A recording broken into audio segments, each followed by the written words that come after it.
Subscribe करें GST platform YouTube channel को और बेल आइकन प्रेस कर लें जीएसटी और इनकम टैक्स की वीडियोस सबसे पहले देखने के लिए। Good morning friends, GST platform के यूट्यूब चैनल में आप सभी का स्वागत है। जी हाँ फ्रेंड्स, इनकम टैक्स रिटर्न का सीजन जो है वो स्टार्ट हो चुका है और आप लोगों को एक चीज़ का ध्यान रखना है इस बार कि इनकम टैक्स रिटर्न फाइलिंग की जो रिक्वायरमेंट है, जो एलिजिबिलिटी है, उसके अंदर काफ़ी बड़ा चेंज जो है वो किया गया है।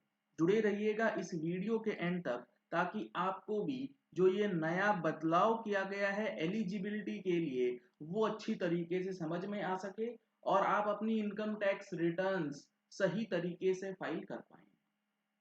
आप देख पा रहे हैं ये है हमारे पास नोटिफिकेशन नंबर 37/2022 जो कि इशू किया गया था 21 अप्रैल 2022 के अंदर, जिसमें यहाँ पर कुछ ऐसे पर्सन्स हैं जिनको नोटिफाई किया गया है कि आपको मैंडेटरली इनकम टैक्स रिटर्न भरना है। रूल जो है वो है 12 कैपिटल AB। ये कहता है conditions for furnishing return of income by the persons referred to in clause B of subsection 1 of section 139। Section 139 के सबसेक्शन 1 में जो क्लॉज बी है उसके अंदर जो पर्सन्स स्पेसिफाइड हैं। अगर हम लोग बात करते हैं सेक्शन 139(1)(b की, तो इसके अंदर कंपनी और पार्टनरशिप फर्म को छोड़ दीजिए, यानी कि इंडिविजुअल रेजिडेंट पर्संस जो आते हैं उनके लिए ये क्लॉजेस एप्लीकेबल होगा। यानी कि इंडिविजुअल अगर आप हैं तो आपको इन चीजों का एडिशनल ध्यान रखना है कि आपको आईटीआर फाइल करनी है या नहीं। ये जो नया कंडीशन है और इसके साथ साथ ड्यू डेट्स के अपडेट आपको हमारी मंथली टैक्स मैगजीन में मिलती हैं। अगर आप लोगों ने अभी तक टैक्स मैगजीन का सब्सक्रिप्शन नहीं लिया है तो दिए गए नंबर्स पे कॉल करके व्हाट्सएप करके आप टैक्स मैगजीन का सब्सक्रिप्शन ले सकते हैं, जिसमें अभी चल रहा है 10% का डिस्काउंट पहले 100 सब्सक्राइबर्स के लिए। तो अगर आप न्यू सब्सक्राइबर्स हैं तो बेनिफिट ले सकते हैं, अगर आपका रिन्यूअल ड्यू है तो वो भी आप 10% के डिस्काउंट पे करा सकते हैं। तो जल्दी से जल्दी अपनी कॉपीज जो है वो आप बुक कर लें। अब यहाँ पर कंडीशंस क्या हैं? कंडीशंस में सबसे पहला है, if his total sales, turnover और gross receipts as the case may be in the business exceeds 60 lakh rupees during the previous year.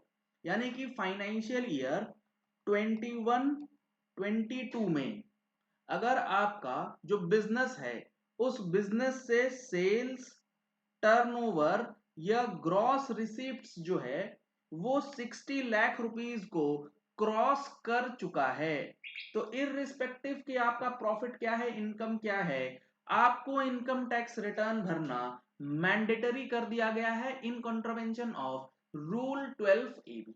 अगर आप इसका नहीं फॉलो करेंगे तो आपको दिक्कत आ सकती है। दूसरा है, अगर आपका ग्रॉस रिसीट्स इन बिजनेस के अलावा प्रोफेशन से, यानी कि अगर आपका बिजनेस है तो वहां से ग्रॉस रिसीट्स, टर्नओवर, सेल्स अगर 60 लाख रुपीस से ऊपर है तो आपको भरना है। अगर आपका प्रोफेशन है तो आपको 10 lakh rupees during the previous year, profession से अगर 10 लाख रुपए से ऊपर की इनकम है तो आपको अपनी इनकम टैक्स रिटर्न जो है वो फाइल करना मैंडेटरी है। अदरवाइज आप हो सकता है अपनी इनकम टैक्स रिटर्न नहीं फाइल करते क्योंकि आपका इनकम जो है वो बिलो टैक्सेबल लिमिट है। तो यहाँ पर प्रोफेशन और बिजनेस के जो रिसीट्स हैं उसके साथ जोड़ दिया गया है आईटीआर को। अगला है, if the aggregate of tax deducted at source and tax collected at source, यानी कि जो आपका टीडीएस कटा या टीसीएस कलेक्ट हुआ है आपके पैन पे during the previous year in the case of a person is 25,000 rupees और मोर।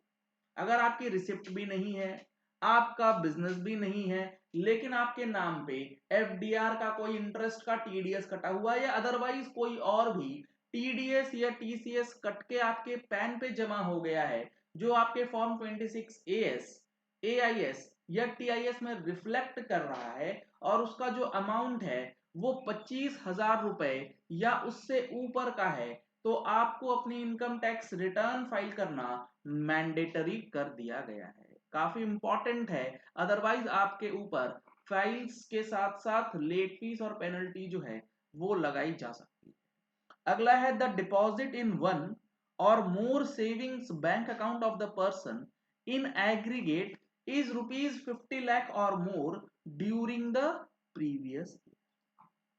मान लेते हैं आपका जो बिजनेस है उससे आपका टर्नओवर, सेल्स और ग्रॉस रिसीट्स वो 60 लाख रुपीस को क्रॉस नहीं करता है।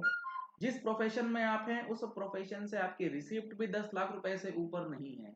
आपका टीडीएस टीसीएस भी 25,000 रुपए से कम का कटा हुआ है। लेकिन जो आप सेविंग्स अकाउंट मेंटेन करते हैं, यहां पर अगर आप देखेंगे ध्यान से, the deposit in one or more saving bank account, अगर आपने अपने बचत खाते में, चाहे वो एक खाता हो या एक से ज्यादा हो, उसमें 50 लाख रुपए या उससे ऊपर जमा कर दिया है। अब ये कैश डिपॉजिट है या ओवरऑल डिपॉजिट, तो यहां ध्यान दीजिएगा, द डिपॉजिट तो वो कैश भी हो सकता है, वो चेक से भी हो सकता है, लेकिन वो होना चाहिए सेविंग्स बैंक अकाउंट में। एफडीआर की डिपॉजिट्स यहां पर आपको काउंट नहीं करनी।